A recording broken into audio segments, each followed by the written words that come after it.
Auxiliary Bishop sa Sugbo, Most Reverend Medifil Billones, gitudlo sa Santo Papa nga mo'y moduma sa Archdiocese of Haro sa Iloilo. Ang report ni Nico Sereno. With the retirement of Archbishop Romy Lasso, the Holy Father has appointed our very own Bishop Medifil Dodong Billones as the new Archbishop of Haro. Pakpak ug pagtimbaya ang nahimong reaksyon sa gianunsyo ni Cebu Archbishop Jose Palma alang sa bagong assignment ni Cebu Auxiliary Bishop Medifil Billones. Gipublikar ang announcement dungan sab sa pagpahibaw ni ini sa Vatican.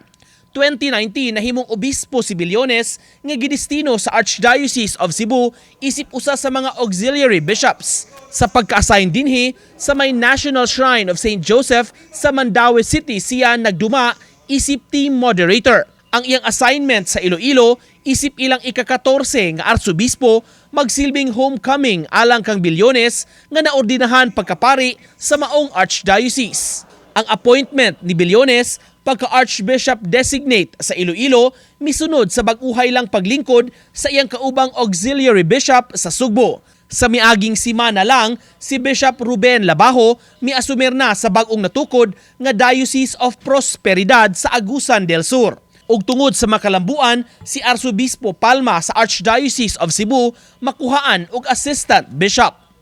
Nico Sereno, Balitang Bisdak.